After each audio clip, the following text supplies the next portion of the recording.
My father was, he is on the left here, my father was officer of the General Staff of the Soviet Army. He was inspector of land forces, Soviet troops stationed in countries like Mongolia, Cuba, East European countries. This is the picture taken at the entrance of my Institute of Oriental Languages. It's a part of Moscow State University. As every Soviet student, I was, quote-unquote, volunteering for harvesting grain in Kazakhstan. By the end of my training in school, I was recruited by the KGB. This picture was taken on that day, and you can see again how happy it feels to be recruited by the KGB. Pay special attention to number of bottles on the table. One of my functions was to keep foreign guests permanently intoxicated the moment they land at Moscow airport. In 1967, the KGB attached me to this magazine, Look magazine. A group of 12 people arrived to USSR from United States to cover the 50th anniversary of October Socialist Revolution in my country. From the first page to the last page, it was a package of lies.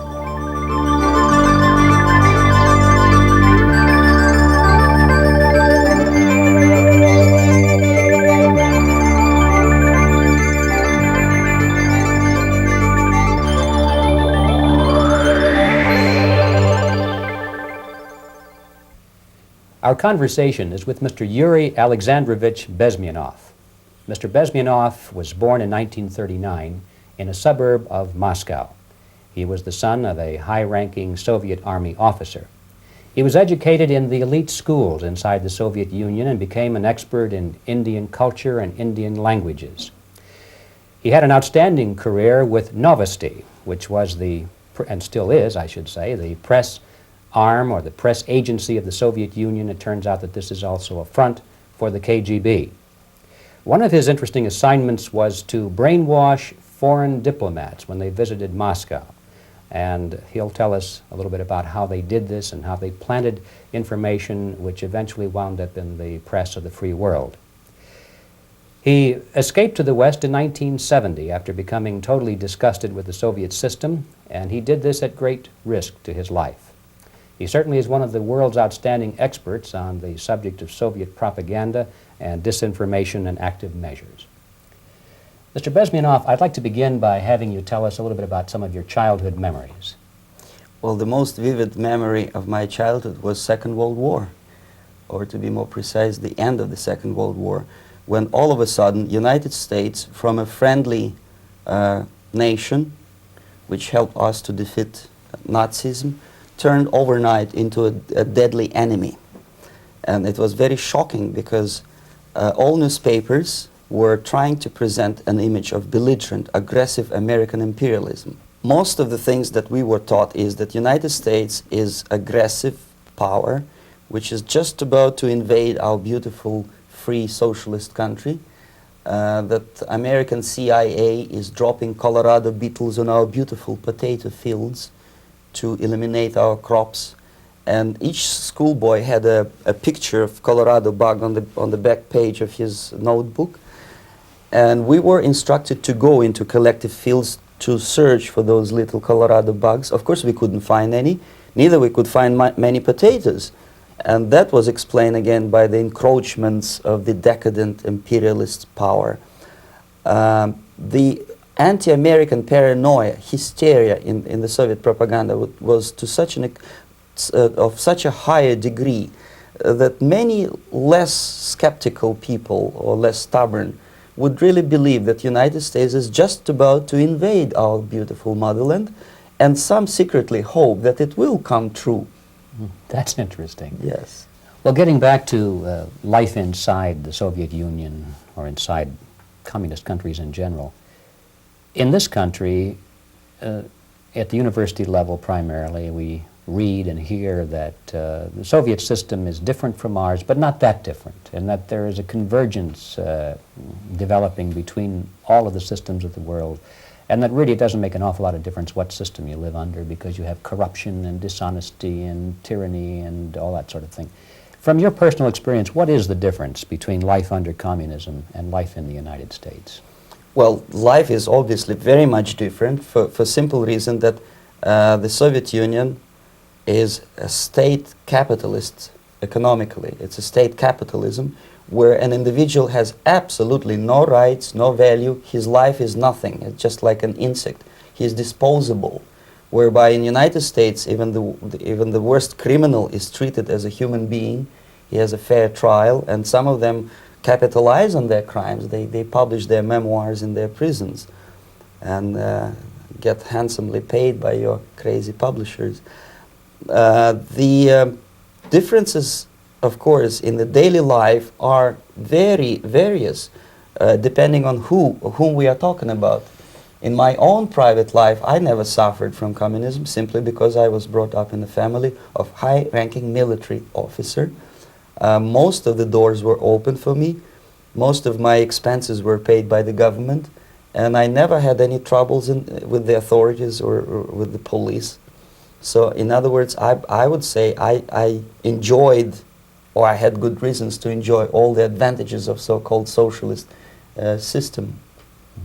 My main motivations to defect had nothing to do with affluence. It was mainly moral indignation, moral protest, rebellion against the inhuman methods of the Soviet system. Well, specifically, what did you object to? I objected, first of all, against oppression of my own dissidents and intellectuals. And that was the most disgusting thing that I witnessed as a young man, young student, who was brought up at a very troublesome period in our history, from Stalin to Khrushchev, from total tyranny and oppression to some kind of liberalization. Second, when I started working for the Soviet embassy in India, to my horror, I discovered that we are millions times more oppressive than any colonial or imperialist power in the history of mankind. That my country brings to India not freedom, progress, and friendship between the nations, but racism, exploitation, and slavery, and of course economical inefficiency to this country. Since I fell in love with India, I developed something which by KGB standards is extremely dangerous thing. It's called split loyalty, when an agent likes a country of assignment more than his own country.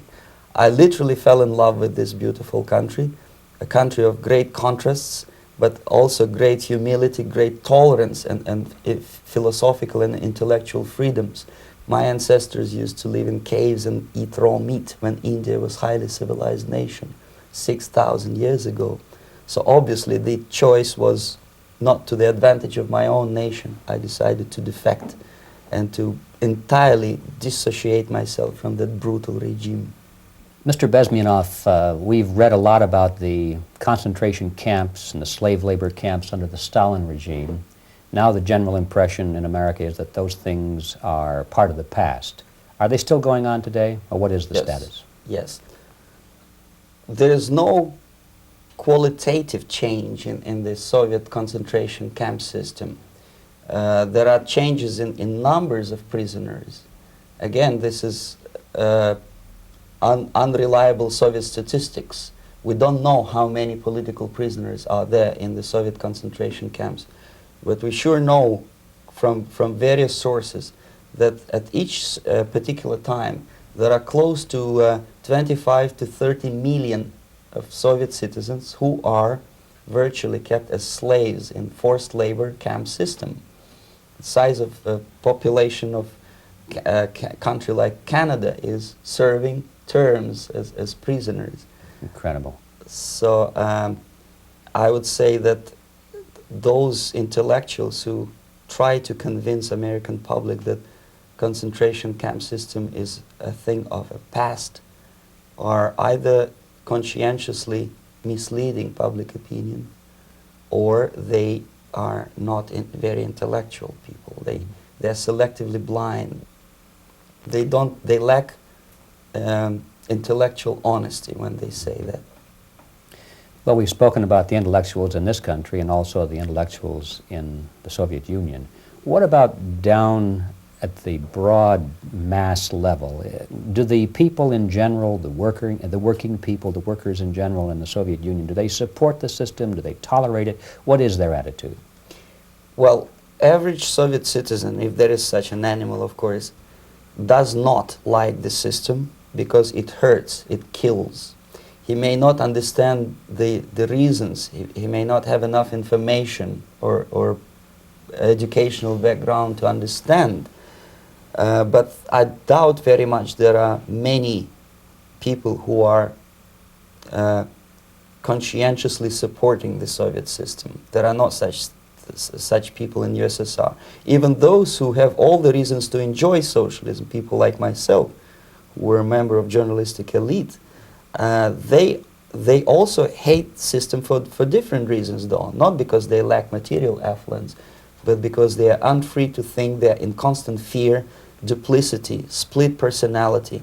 And this is the greatest tragedy for my nation. Well, what do you think are the chances of the people actually overcoming their system or replacing it? There is a great possibility that system will sooner or later be destroyed from within. There is a self-destructive mechanism built into any socialist or communist or fascist system. Because there is lack of feedback, because the system does not rely upon loyalty of population. But until this Soviet junta is being supported by the Western so-called imperialists, that is, multinational companies, establishments, governments, and let's face it, intellectuals, so-called academia in the United States is famous for supporting the Soviet system.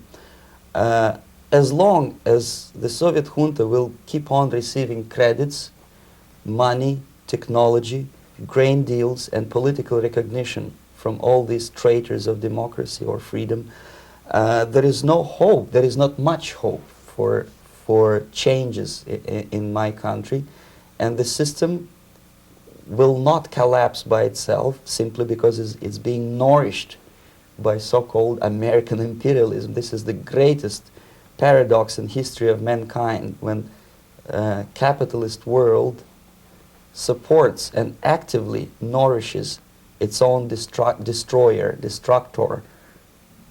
I think you're trying to tell us something. Oh, in yes. This country. Mm-hmm. I'm trying to tell you that it has to be stopped unless you want to end up in gulag system and enjoy all the advantages of socialist equality. Working for free, catching fleas on your body, sleeping on the planks of plywood in Alaska this time, I guess. Mm-hmm. That's where Americans will belong, unless they will wake up, of course, and force their government to stop aiding Soviet fascism. Mm-hmm. Well, you told us a moment ago why you left the system. I'd like to hear the details of how you did it. It must have been a very dangerous thing. It was not so dangerous, it was crazy. First of all, because defecting in India is virtually impossible, thanks to very strong pressure from the Soviet government. Excuse me, you were in India on assignment at that time? Yes, I was working for the Soviet embassy in New Delhi as a press officer. Mm-hmm. And defecting for a Soviet diplomat is next to impossible. It's a suicide, as I said, because a great friend Indira Gandhi pushed a law through parliament which says, and I quote, "No defector from any country has a right of political asylum in any embassy on the territory of Indian Republic," which is a masterpiece of hypocrisy. No other defector but the Soviet one needs a political asylum. So knowing that perfectly well, I planned a craziest possible way to defect. I studied counterculture in India.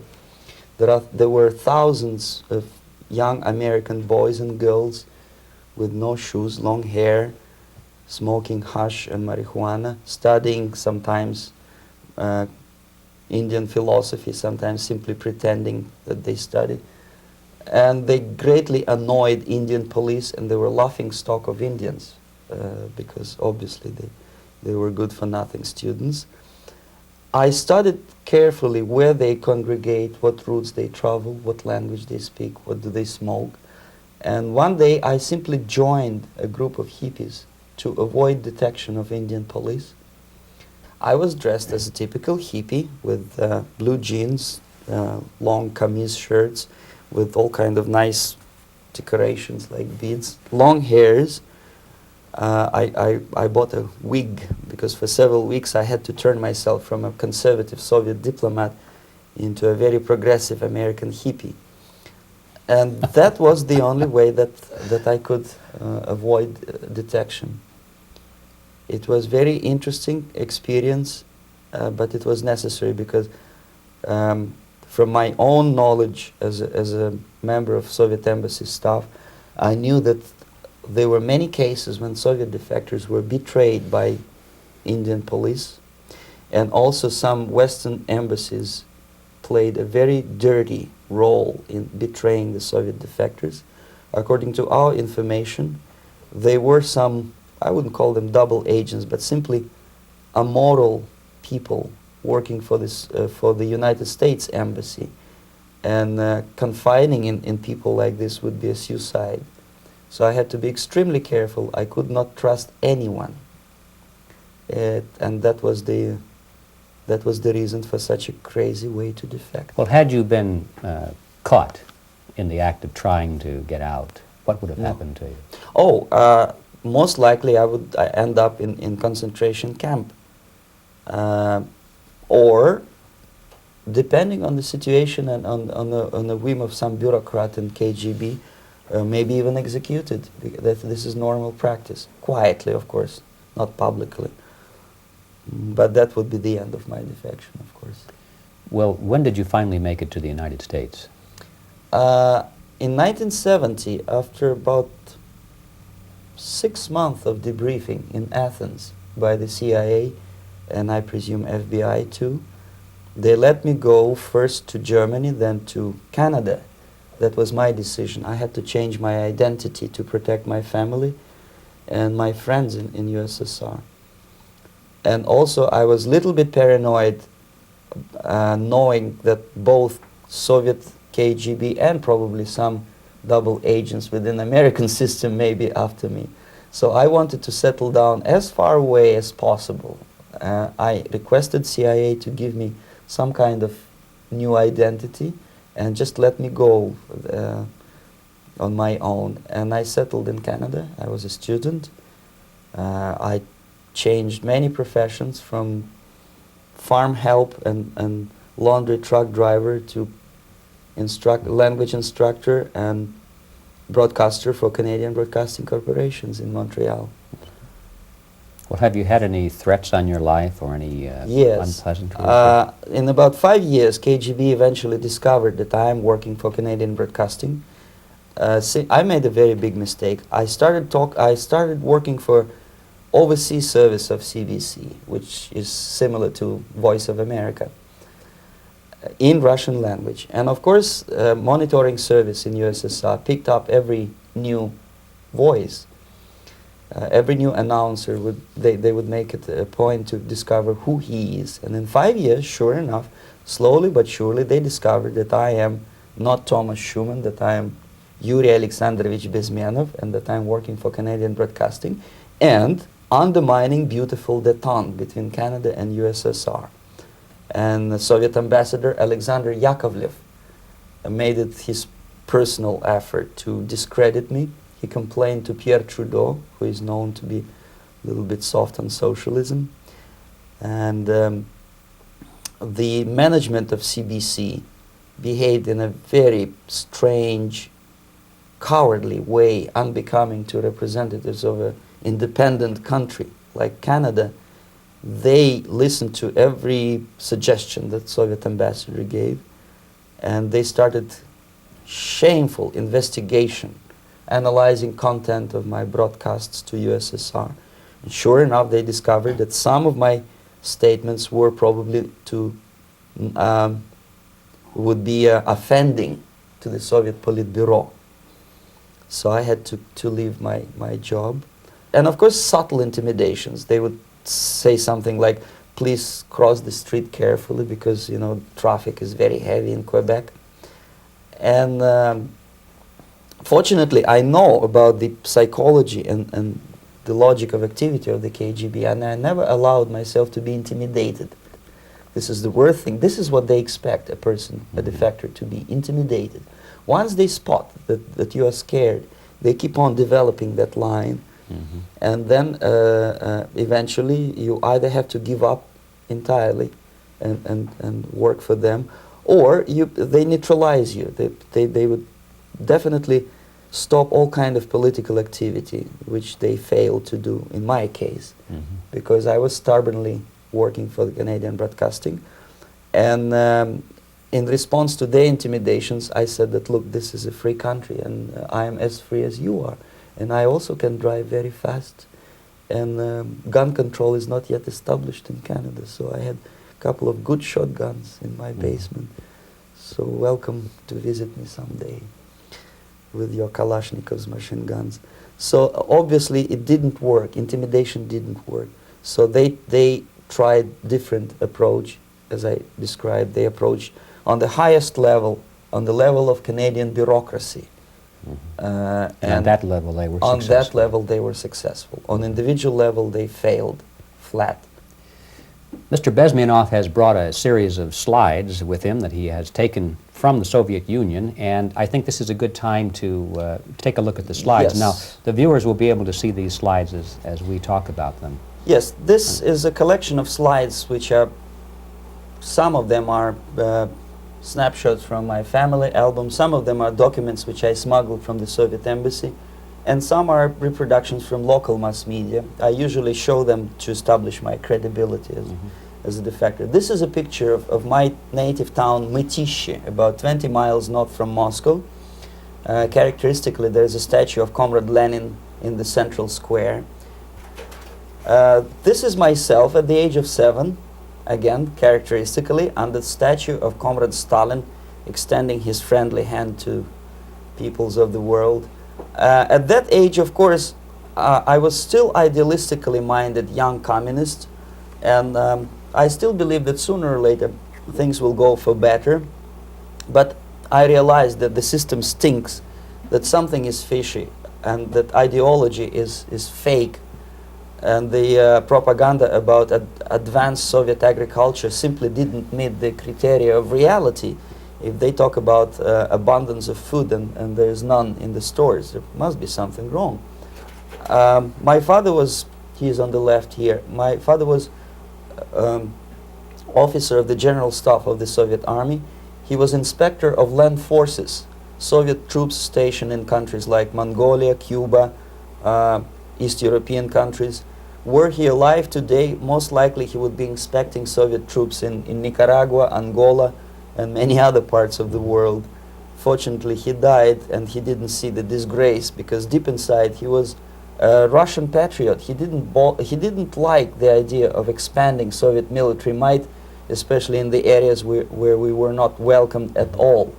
Unlike many other military officers, he was reporting directly to the Minister of Defense, bypassing KGB and diplomatic service. In other words, he was a trusted military professional. And my impression that this type of people are much less hawkish and adventuristic than party bureaucrats in Kremlin. When American mass media describes Soviet military as potentially dangerous counterpart for Pentagon, I simply laugh, because I know better. I know that the most dangerous part of the Soviet power structures are not military at all.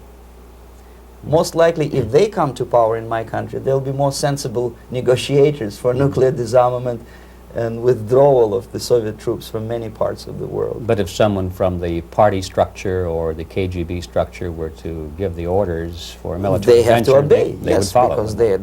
they are professional military. But they, you see, the triangle of power and hate in USSR is the party at the top, the party elite, the oligarchy of the party, then the military and the KGB at the bottom. They hate each other. And the most hated triangle, the most hated corner of the triangle is the Communist Party bureaucrats. They are the most adventuristic, senile megalomaniacs. They can start war, I wouldn't be surprised. Not the military. They know what war is. Yes. At least my father did. This is the picture taken at the entrance of my Institute of Oriental Languages. It's a part of Moscow State University. I graduated in 1963. And I, Now, excuse me, which one were you on? I am on the right. You're on the right. And on the left is my my schoolmate Vadim Smirnov, who later was a apparatchik in the Central Committee of the Soviet Union Communist Party. What is an apparatchik?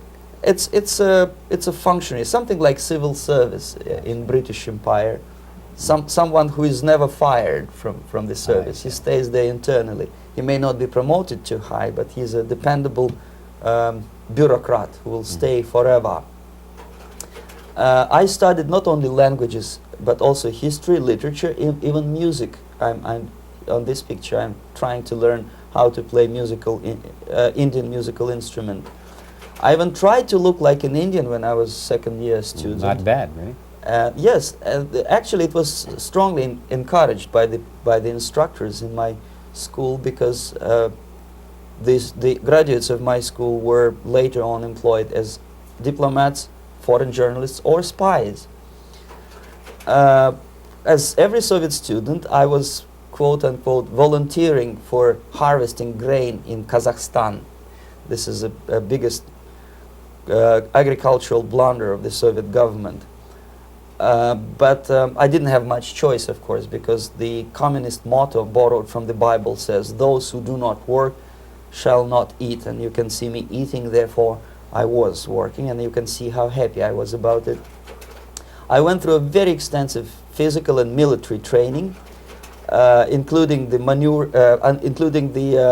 military games in areas, suburban areas of Moscow. And here, for example, we are on a tour in Arkhangelsk area. And by the end of my training in school, I was recruited by the KGB. This picture was taken on that day, and you can see again how happy it feels to be recruited by the KGB.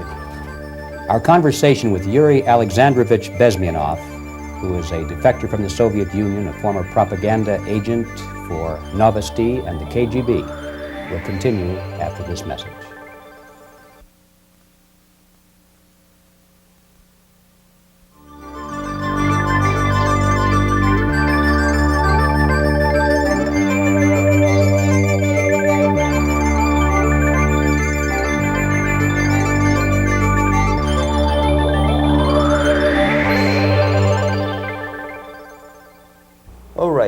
As every student in USSR, I went through very extensive physical and military training and civil defense training too. Unlike in the United States, where civil defense is virtually non-existent, zero. In USSR, every student, whatever his major subject, has to go through very extensive 4-year military and civil defense training. You can see me here with a group of students during one of the war games near Moscow. The main idea, of course, is to prepare a huge reserve army of the USSR. Each student has to graduate as a junior lieutenant. In my case, it was administrative and military intelligence service. My first assignment was to India as a translator with the Soviet Economical Aid Group, building refinery complexes in Bihar state and Gujarat state. At that time, I was still naively, idealistically believing that what I was doing contributes to the understanding and cooperation between the nations.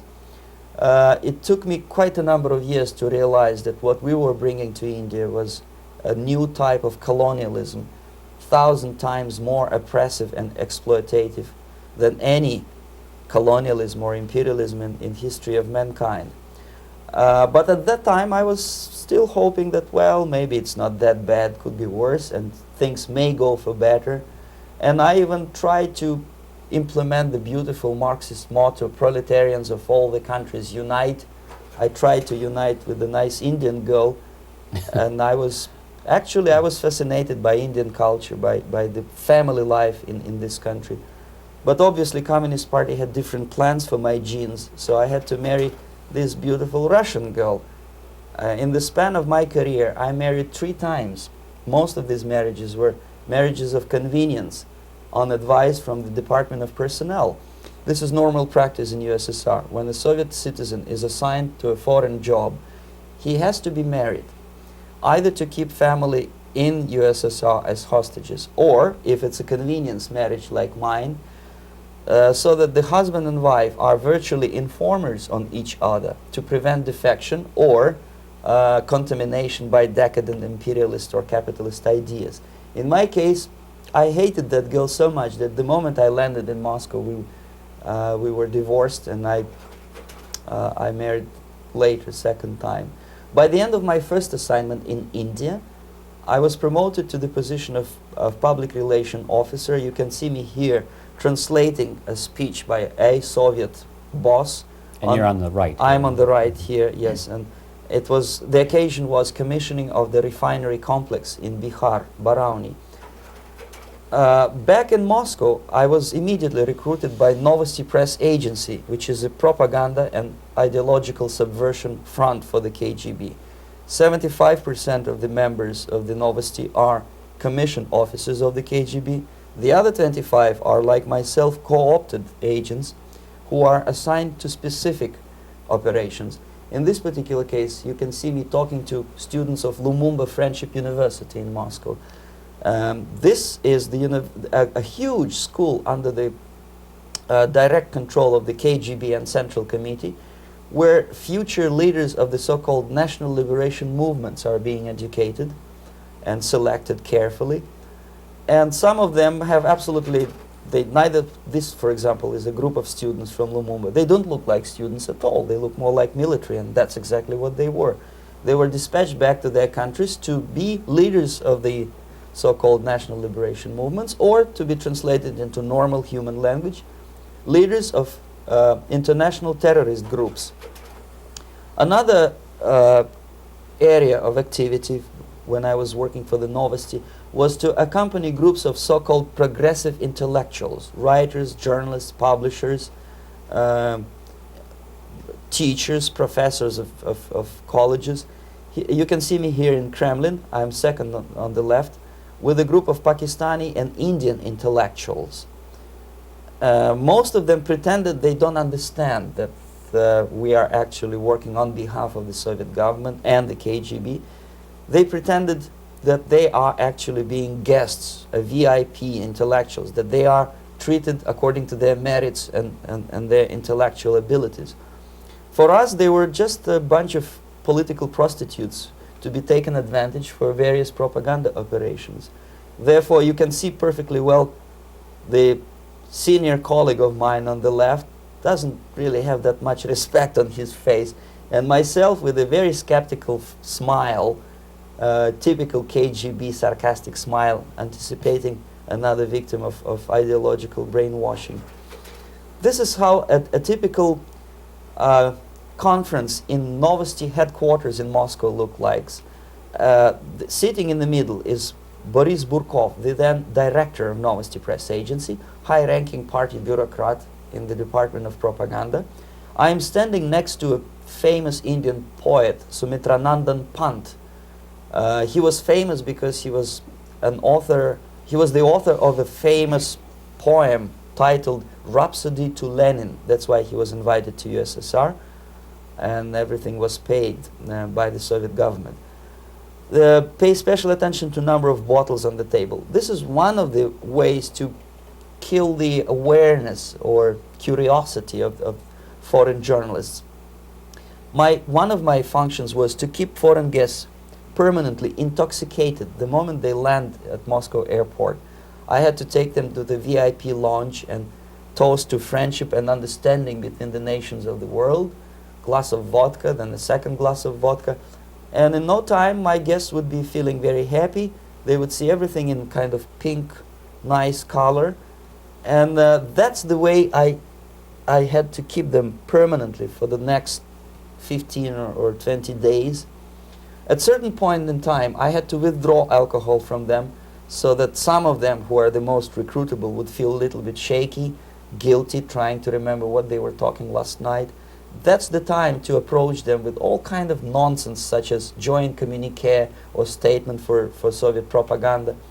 That's the time they are the most flexible. And of course, what they didn't understand, they didn't realize or pretended not to realize, that myself, who was drinking together with them, was not drinking at all. I had ways to get rid of alcohol through various techniques, including special pills which were given to me by my colleagues. But they were taking it seriously. In other words, they would consume quite large volumes of alcohol and feel quite uneasy next morning. In 1967, the KGB attached me to this magazine, Look magazine. A group of 12 people arrived to USSR from United States to cover the 50th anniversary of October Socialist Revolution in my country. From the first page to the last page, it was a package of lies, propaganda cliché, which were presented to American readers as opinions and deductions of American journalists. Nothing could be far from truth. These were not opinions. They were not opinions at all. They were the clichés which the Soviet propaganda wants American public to think that they think. If it does make any sense at all. It sure does, because from the viewpoint of the Soviet propaganda, although there are some subtle criticism of the Soviet system, the basic message is that Russia today is a nice, functioning, efficient system supported by majority of population. That's the biggest lie. And of course, American intellectuals and journalists from Look magazine elaborated on that untruth in various different ways. They intellectualized that lie. They found all kind of justifications for telling lies to American public. Excuse me, it was partly your job to make sure that they got these ideas and accepted them as their own ideas. Right. Actually, even before they arrived to USSR, and they paid astronomical sum of money for that visit, they were submitted, this Novosti Press Agency developed so-called backgrounders, 20-25 pages of information and opinions which were presented to the journalists even before they bought their tickets to Moscow. They had to analyze the situation, and judging on their reaction to that backgrounder, the local Novosti representative or local Soviet diplomat in Washington, D.C. would assess whether they be given visa to USSR or not. So they were selected ahead of time. Oh yes, they were pre-selected very carefully, and there is not much chance for honest journalists to arrive to USSR and to stay there for 1 year and to bring this package of lies back home. This, for example, is a centerfold of the Look magazine. They presented this monument erected by Communist Party in Stalingrad as the symbol, personification of Russian military might. And they said in the article, which is published on the site, that Soviets are very proud of the victory in the Second World War. This is another big myth, a lie. No sensible people would be proud to lose 20 millions of their countrymen in a war which was started by Genoese Hitler and Comrade Stalin and paid by American multinationals. Most of the Soviet citizens look at this type of monuments with disgust and sorrow, because every family lost father, brother, sister, or child in the Second World War. Yet American journalists who were trying to appease, to please their hosts, presented this picture on the centerfold as the symbol and personification of Soviet national, they call it Russian national spirit. And it was greatest misconception and a very tragic misunderstanding. Of course, Look magazine was not distributed in USSR. The main audience was in United States. But I presume that many Americans, millions of Americans who were reading Look magazine at that time, had absolutely wrong idea about the sentiments of my nation, about what the Soviets are proud of and what they hate. This is a group, you see the same lady with the sword in Stalingrad. This is the group of journalists. Myself is in the center with the same devilish smile. And Mr. Philip Harrington is on the extreme left there with his camera. This is the gentleman which was so deaf or so uninterested in what I had to say to him. This is the same picture, a blow-up of the same picture. Many guests from various countries, in this particular case from Asia and Africa, were taken by me as a Novosti Press Agency employee for a tour across Siberia, for example. We would show them typical kindergarten, you see, nothing special by American standards, just nice children sitting, eating their breakfast or lunch. What they could not understand, or they pretended not to understand, that this is an exemplary kindergarten. This is not the kindergarten for average person or average family in USSR. And we maintain that illusion in their minds. You can see myself under the red spot in the middle there, with the same business-like expression. I'm doing my job. That's what I'm assigned to do, and that's what I was paid to do. But deep inside, I still hope that at least some of these useful idiots would understand that what they are looking at has nothing to do with the level of affluence in my nation. This is a better picture which reflects the true spirit of the Soviet childhood. This picture was printed in a Canadian government publication by mistake. In the middle, you can see children playing on a small courtyard, and the caption goes, "This is a typical kindergarten in Siberia."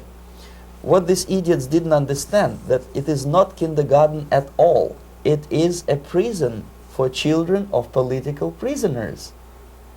But there was not a single mentioning that what they were visiting actually was an area of concentration camps. And the job of people like myself to help them to not to notice that they are actually talking to prisoners. Most of the children were dressed, especially on the occasion of the foreigners' visit. Of course, there were no corpses on the ground. There were no machine gun guards. And well, it looks not very pleasant, as you see. It looks dull, but obviously it does not create an impression that this is actually a prison. Well, did any of the journalists have the curiosity to ask about prisons and that kind of thing? Yes. They were in Siberia. This Yes. is what you associate. Yes, some of them asked questions, and naturally we would give them, for the stupid question, we give them stupid answer. No, there are no prisons in Siberia. No, most of the people who you see are free citizens of USSR. They are very happy to be here, and they are contributing to the glory of the socialist system. Some of them pretended that they believe what I was telling them, and most of them, we may discuss it later, what are the motivations of these people? Why would they stubbornly bring lies to their own population through their own mass media? I have various answers to this. There is not a single explanation. It's a complex of explanations. It's fear, pure biological fear. They understand that they are on the territory of an enemy state, a police state. And just to save their rotten skins and their miserable jobs, their affluence back home, they would prefer to tell a lie than to ask truthful questions and report truthful information. Second, most of these schmucks were afraid to lose their jobs, because obviously if you tell truth about my country, you will not last long as a correspondent of New York Times or Los Angeles Times. They will fire you. What kind of correspondent are you? You obviously cannot find common language with Russians if they kick you out in 24 hours. So just by trying to be conformist to their own editorial bosses, they tried not to offend the sentiments of the Soviet administrators and people like myself. Deep inside, I hope they would insult my or offend my sentiments. Obviously, they preferred not to. Another reason, I refuse to believe it, but obviously, there is another reason. Obviously, it's a greed. These people earn a lot of money. When they come back to USA, they claim that they are experts on my country. They write books which sells in million copies, titled like Russians, The Truth About Russia. Most of it is lie about Russia. Yet they claim to be Sovietologists. They play back myth about my country, the propaganda cliches. Yet they stubbornly resist the word of truth. If a person like Solzhenitsyn is either defecting or kicked out of USSR, they try all their best to discredit him and to discourage him. I don't have much chance to appear on national network with a true story about my country. But a useful idiot like Hendrik Smith or Robert Kaiser, they are big heroes. They come back from USSR, they say, oh, we were talking to dissidents in Russia. Big deal. Soviet dissidents are chasing American correspondents in the streets, and they are cowardly escaping from these contacts.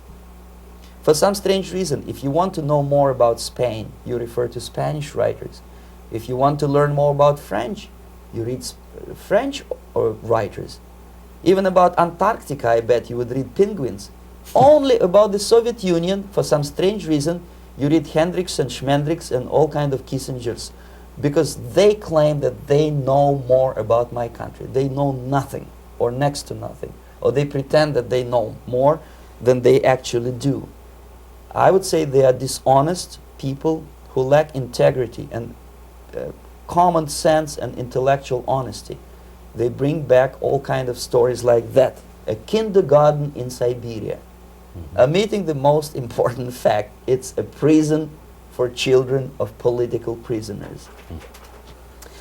Another greatest example of monumental idiocy of American politicians. Edward Kennedy was in Moscow, and he thought that he is a popular, charismatic American politician who is easygoing, who can smile, dance at the wedding in Russian Palace of Marriages. What he did not understand, or maybe he pretended not to understand, that actually he was being taken for a ride. This is a staged wedding, especially to impress foreign media, or useful idiots like Ed Kennedy. Most of the guests there, they had security clearance, and they were instructed what to say to foreigners. This is exactly what I was doing. You can see me in the same damn wedding palace in Moscow where Ed Kennedy was dancing here. You see, smiling. He thinks he's very smart. From the viewpoint of Russian citizens who observe this idiocy, he's narrow-minded, egocentrical idiot who tries to earn his own popularity through participation in propaganda farces like this. Here you can see myself. On the right, again, exemplary Soviet bride. On the left, 3 journalists from various countries, Asia, Africa, and Latin America. Obviously, they enjoying the situation. They will go back home and write the reports. We were present on a regular Soviet wedding. They were not present on a regular Soviet wedding. They were present, they were parts of a farce, of a circus performance. Another thing which I had to sometimes risking my life to explain to foreigners. Time magazine, for example, is very critical of South African racist regime. The whole article was dedicated to the shameful internal passport system where blacks are not allowing to live with whites. For some strange reason, for the last 14 years since my defection, nobody wanted to pay attention to my passport. This is my passport. It also shows my nationality, and it has a police rubber stamp, which is called propiska in Russian language, which assigns me to a certain area of residence. I cannot leave that area, same way as this black man cannot leave the area in South Africa. Yet we call South African government racist regime. Not a single Jane Schmonda or Fonda is brave enough, courageous enough to come to media and say, look, this is what happens in USSR. I send a copy of my passport to many American liberals and civil rights defenders and all the other useful idiots. They never bothered to answer me back. This shows what kind of integrity, what kind of honesty these people are. They're a bunch of hypocrites because they don't want to recognize a good example of racism in my country. This is the first stage of befriending a professor. You can see myself on the left with the same James Bond smile. On the right is my KGB supervisor, Comrade Leonid Mitrokhin, and in the middle a professor of political science in Delhi University. The next stage would be to invite him to a gathering of Indo-Soviet Friendship Society. There he is sitting next to his wife before he is being sent to USSR for free trip. Everything is paid by the Soviet government. He was made to believe that he is invited to USSR because he is a talented, sober-thinking intellectual. Absolutely false. He is invited because he is a useful idiot, because he would agree and subscribe to most of the Soviet propaganda cliché. And when he is coming back to his own country, he is going for years and years to teach the beauties of Soviet socialism to newer and newer generations of his students, thus promoting the Soviet propaganda line. The KGB was even curious about this gentleman. It may look innocent.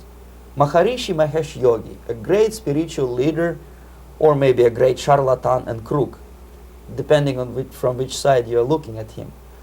Beatles were trained at his ashram in Hardwar in India how to meditate.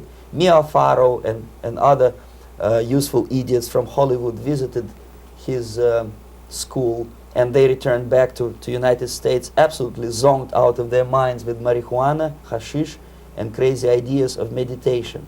To meditate, in other words, to isolate oneself from the current social and political issues of your own country. To get into your own bubble, to forget about troubles of the world.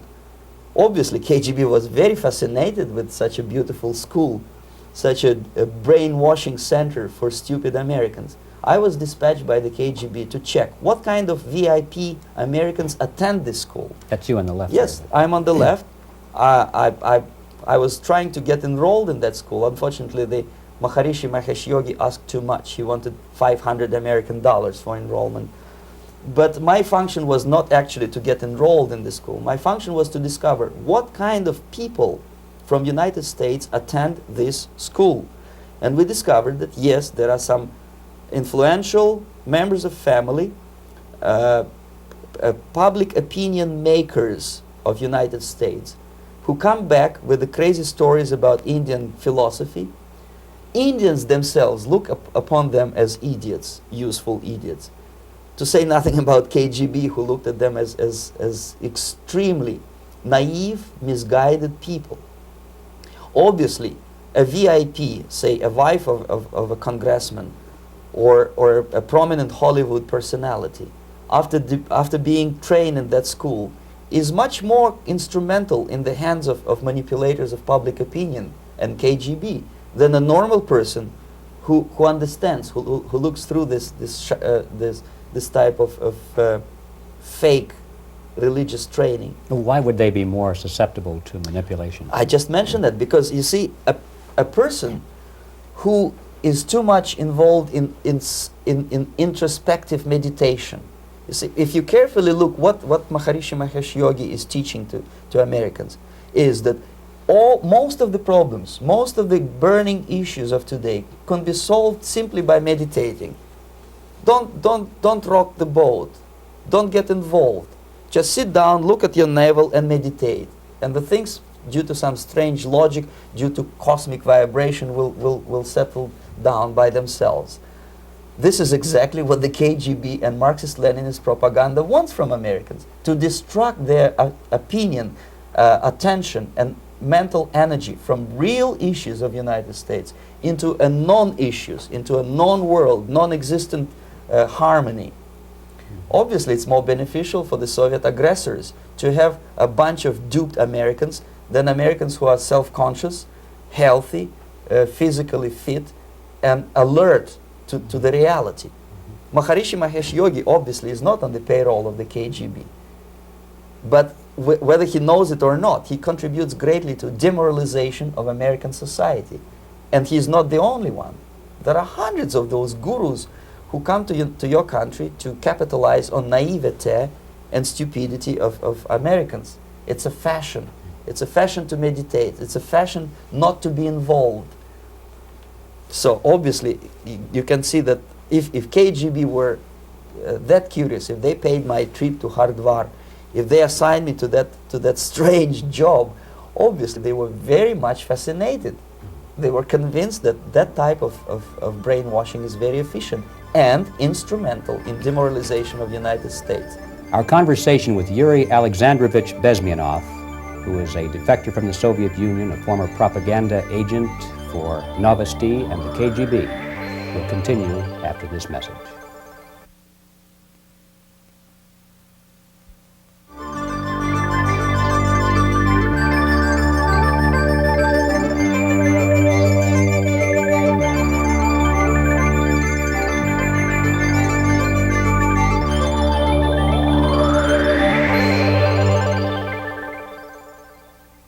This picture shows the part of the building of USSR embassy and my supervisors. On the left is Comrade Mehdi, an Indian communist, and on the right, Comrade Mitrokhin, my supervisors in the secret department of research and counter-propaganda. It has nothing to do with either research or counter-propaganda.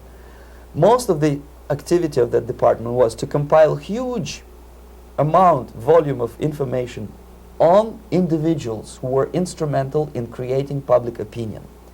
Publishers, editors, journalists, actors, educationalists, professors of political science, members of parliament, representatives of business circles. Most of these people were divided roughly in two groups. Those who would toe the Soviet foreign policy, they would be promoted to the positions of power through media and public opinion manipulation. Those who refused the Soviet influence in their own country would be character assassinated or executed physically come revolution.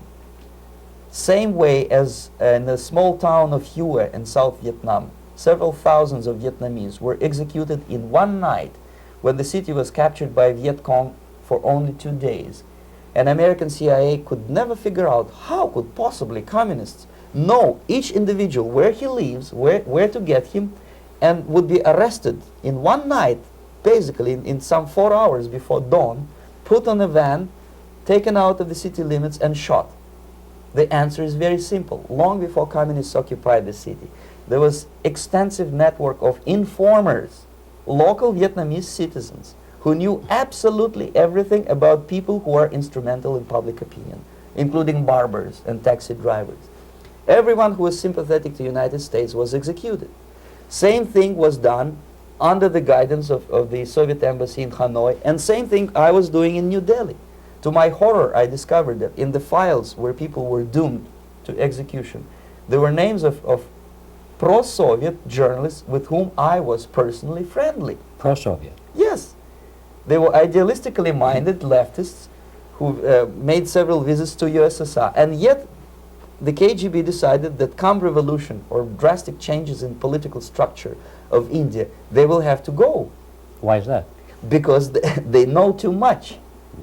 Simply because, you see, the useful idiots, the leftists who are idealistically believing in the beauty of Soviet socialist or communist or whatever system, when they get disillusioned, they become the worst enemies. That's why my KGB instructors specifically made a point, never bother with leftists. Forget about these political prostitutes. Aim higher. This was my instruction. Try to get into large circulation, established conservative media. Rich, filthy rich movie makers, intellectuals, so-called academic circles. Cynical, egocentric people who can look into your eyes with angelic expression and tell you a lie. These are the most recruitable people, people who lack moral principles, who are either too greedy or too suffer from self-importance. They feel that they matter a lot. These are the people who KGB wanted very much to recruit. But to eliminate the others, to execute the others, don't they serve some purpose? Wouldn't they be the ones they rely on? They serve purpose only at the stage of destabilization of a nation. For example, your leftists in United States, all these professors and all these beautiful civil rights defenders, they are instrumental in the process of the subversion only to destabilize the nation. When their job is completed, they are not needed anymore. They know too much. Some of them, when they get disillusioned, when they see that Marxist-Leninists come to power, obviously they get offended. They think that they will come to power. That will never happen, of course. They will be lined up against the wall and shot. But they may turn into the most bitter enemies of Marxist-Leninists when they come to power. And that's what happened in Nicaragua. You remember most of these former Marxist-Leninists were either put to prison or one of them split, and now he's working against Sandinistas. It happened in Grenada when Maurice Bishop was already a Marxist. He was executed by a new Marxist who was more Marxist than this Marxist. Same happened in Afghanistan when first there was Taraki, he was killed by Amin, then Amin was killed by Babrak Karmal with the help of KGB. Same happened in Bangladesh when Mujibur Rahman, very pro-Soviet leftist, was assassinated by his own Marxist-Leninist military comrades. It's the same pattern everywhere. The moment they serve their purpose, all the useful idiots are either be executed entirely, all the idealistically minded Marxists, or exiled or put in prisons, like in Cuba. Many former Marxists are in Cuba, in prison. So most of the Indians who were cooperating with the Soviets, especially with our Department of Information of the USSR Embassy, were listed for execution. And when I discovered that fact, of course I was sick. I was mentally and physically sick. I thought that I'm going to explode one day during the briefing at the ambassador's office. I would stand up and say something that we are basically a bunch of murderers. That's what we are. It has nothing to do with friendship and understanding between the nation and blah, blah, blah. We are murderers. We behave as a bunch of thugs in a country which is hospitable to us, a country which with ancient traditions. But I did not defect. I tried to get the message across. To my horror, nobody wanted even to listen, least of all to believe what I had to say. And I tried all kinds of tricks. I would leak information through letters or lost documents or something like that. And still I got no message. The message was not published, even in the conservative mass media of India. The immediate impulse to defect was Bangladesh crisis, which was described by American correspondents as Islamic grassroots revolution, which is absolute baloney. There was nothing to do with Islam, and there was no grassroots revolution. Actually, there are no grassroots revolutions, period. Any revolution is a byproduct of a highly organized group of conscientious and professional organizers, but it has nothing to do with grassroots.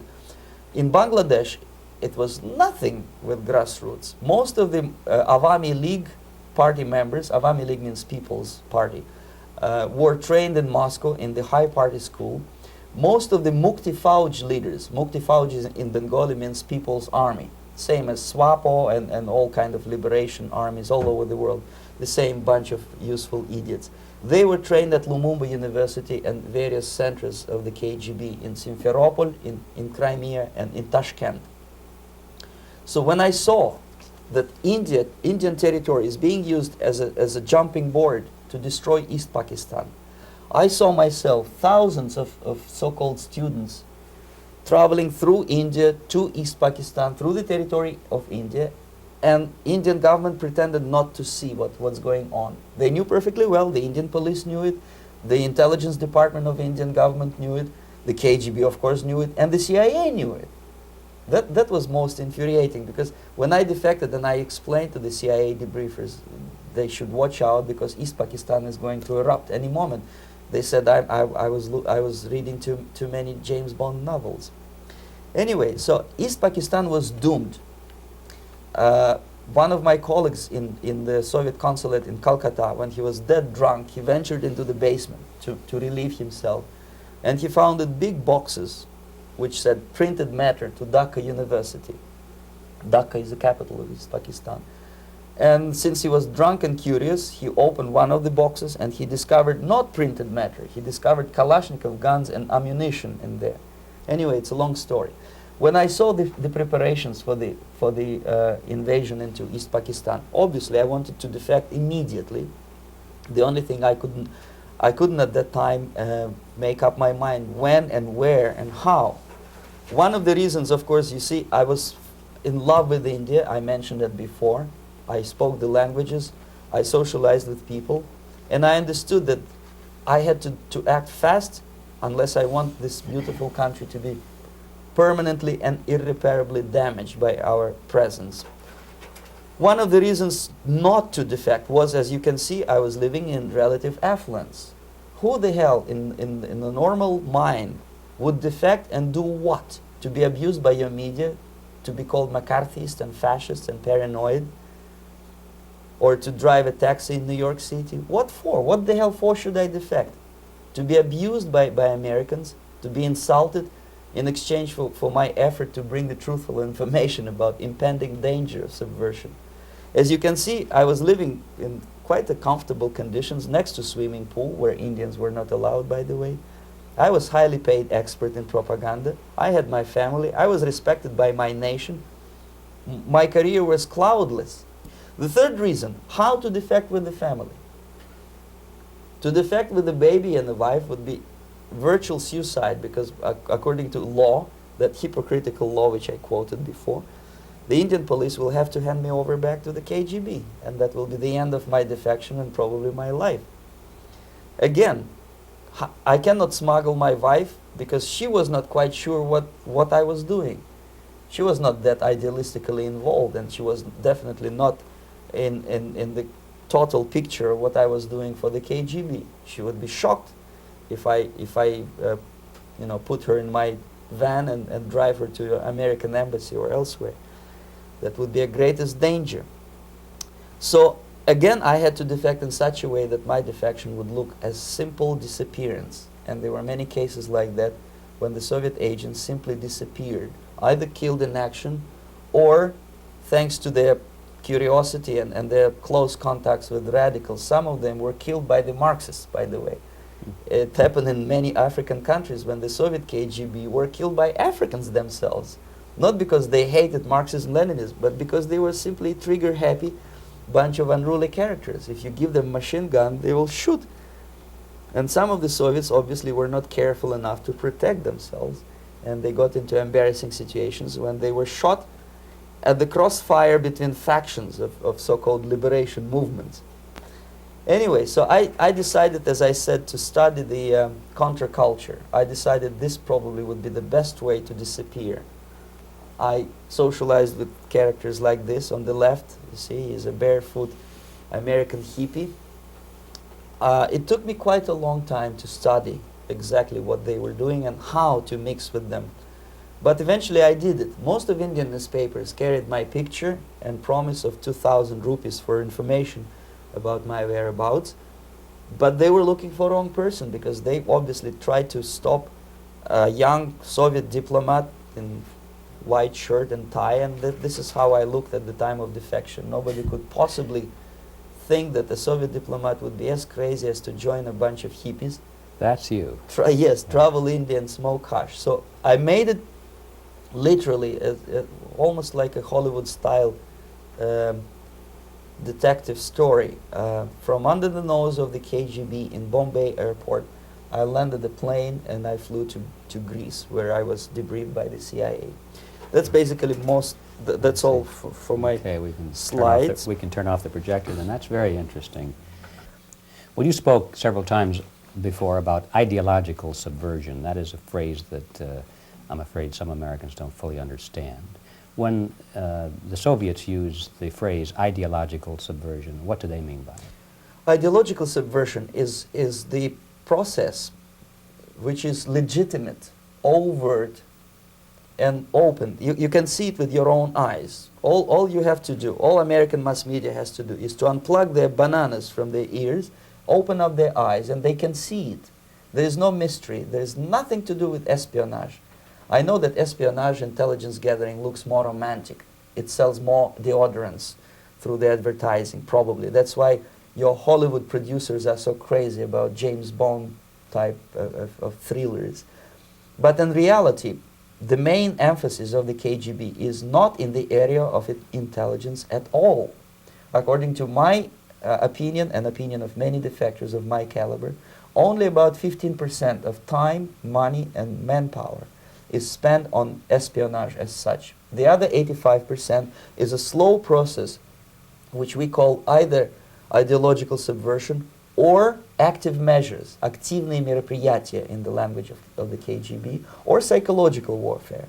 What it basically means is to change the perception of reality of every American to such an extent that despite of the abundance of information, no one is able to come to sensible conclusions in the interests of defending themselves, their families, their community, and their country.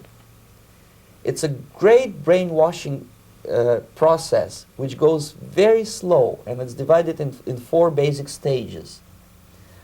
The first one being demoralization. It takes from 15 to 20 years to demoralize a nation. Why that many years? Because this is the minimum number of years which requires to educate one generation of students in the country of your enemy, exposed to the ideology of the enemy. In other words, Marxism-Leninism ideology is being pumped into the soft heads of at least 3 generations of American students without being challenged or counterbalanced by the basic values of Americanism, American patriotism. The result you can see. Most of the people who graduated in the 60s, dropouts or half-baked intellectuals, are now occupying the positions of power in the government, civil service, business, mass media, educational system. You are stuck with them. You cannot get rid of them. They are contaminated. They are programmed to think and react to certain stimuli in a certain pattern. You cannot change their mind, even if you expose them to authentic information, even if you prove that white is white and black is black, you still cannot change the basic perception and the logic of behavior. In other words, these people, the process of demoralization is complete and irreversible. To get rid society of these people, you need another 20 or 15 years to educate a new generation of patriotically minded and common sense people who would be acting in favor and in the interests of United States society. And yet these people who've been programmed and, as you say, in place and Yes. who are favorable to an opening with the Soviet concept, these are the very people who would be marked for extermination in this country? Most of them, yes. Simply because the psychological shock when they will see in future what the beautiful society of equality and social justice means in practice, obviously they will revolt.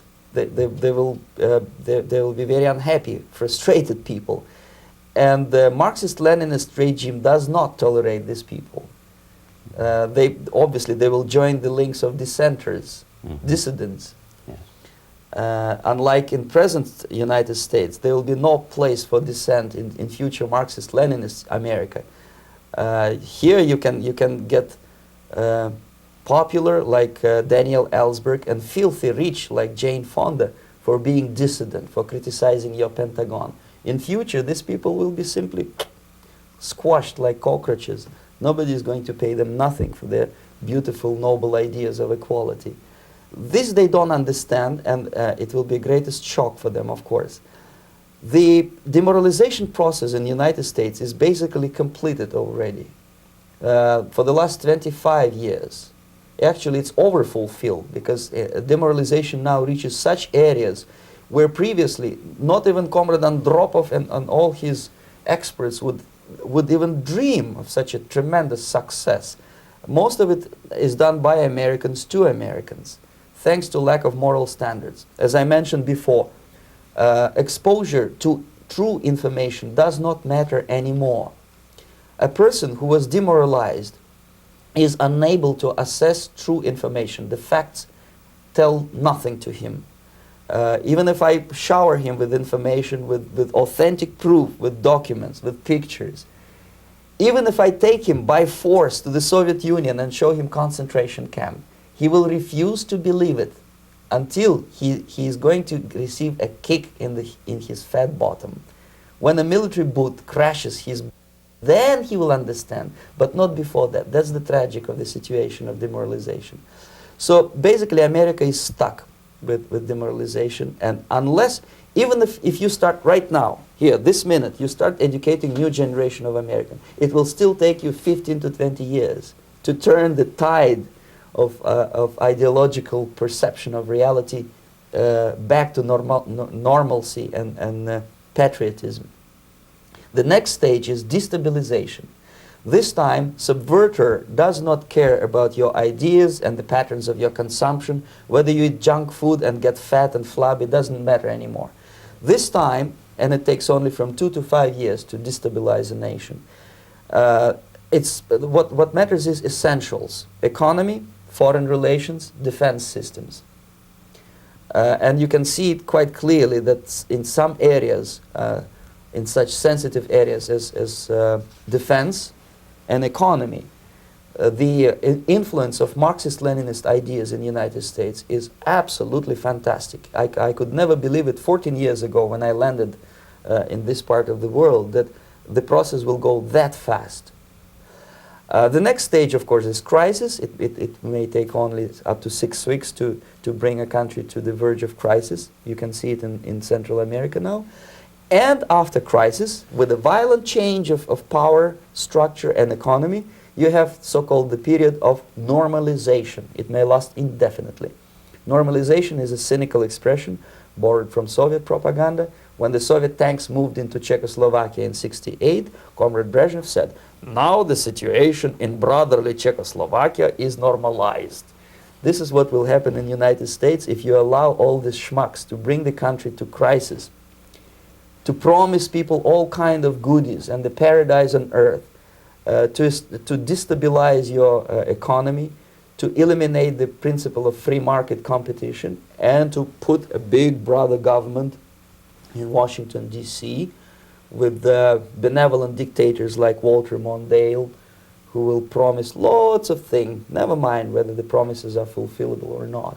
He will go to Moscow to kiss the bottoms of new generation of Soviet assassins, never mind. He will create false illusions that the situation is under control. Situation is not under control. Situation is disgustingly out of control. Most of the American politicians, media, and educational system trains another generation of people who think they are living at a peacetime. False. United States is in the state of war, undeclared total war against the basic principles and the foundations of this system. And the initiator of this war is not Comrade Andropov, of course. It's the system. However ridiculous it may sound, the world communist system or the world communist conspiracy, whether I scare some people or not, I don't give a hoot. If you are not scared by now, nothing can scare you. But you don't have to be paranoid about it. What actually happens now, that unlike myself, you have literally several years to live on unless the United States wake up. The time bomb is ticking. With every second, the disaster is coming closer and closer. Unlike myself, you will have nowhere to defect to, unless you want to live in Antarctica with penguins. This is it. This is the last country of freedom and possibility. Okay, so what do we do? What is your recommendation to the American people? Well, the immediate thing that comes to my mind is, of course, there must be a very strong national effort to educate people in the spirit of real patriotism, number one. Number two, to explain them the real danger of socialist, communist, whatever, welfare state, big brother government. If people will fail to grasp the impending danger of that development, nothing ever can help United States. You may kiss goodbye to your freedom, including freedoms to homosexuals, to prison inmate. All these freedoms will vanish, evaporate in 5 seconds, including your precious lives. The second thing, the moment at least part of United States population is convinced that the danger is real, they have to force their government. And I'm not talking about sending letters, signing petitions, and all this beautiful, noble activity. I'm talking about forcing United States government to stop aiding communism. Because there is no other problem more burning and urgent than to stop the Soviet military-industrial complex from destroying whatever is left of the free world. And it is very easy to do. No credits, no technology, no money, no political or diplomatic recognition, and of course no such idiocy as grain deals to USSR. The Soviet people, 270 millions of Soviets, will be eternally thankful to you if you stop aiding a bunch of murderers who sit now in Kremlin and whom President Reagan respectfully calls government. They do not govern anything, least of all such complexity as the Soviet economy. So basic, two very simple, maybe two simplistic answers or solutions, but nevertheless they are the only solutions. Educate yourself, understand what's going on around you. You are not living at the time of peace. You are in a state of war, and you have precious little time to save yourself. You don't have much time, especially if you are talking about young generation. There's not much time left for convulsions to the beautiful disco music. Very soon it will go, just overnight. If we are talking about capitalists or wealthy businessmen, I think they are selling the rope on which they will hang very soon. If they don't stop, if they cannot curb their unsettled desire for profit, and if they keep on trading with the monster of the Soviet communism, they are going to hang very soon. And they will pray to be killed, but unfortunately they will be sent to Alaska probably to manage industry of slaves. It's simplistic. I know it sounds unpleasant. I know Americans don't like to listen to things which are unpleasant. But I have defected not to tell you the stories about such idiocy as microfilm, James Bond type espionage. This is garbage. You don't need any espionage anymore. I have come to talk about survival. It's a question of survival of this system. You may ask me, what is it in for me? Survival, obviously, because unlike, as I said, I am now in your boat. If we sing together, we'll sing beautifully together. There is no other place on this planet to defect to.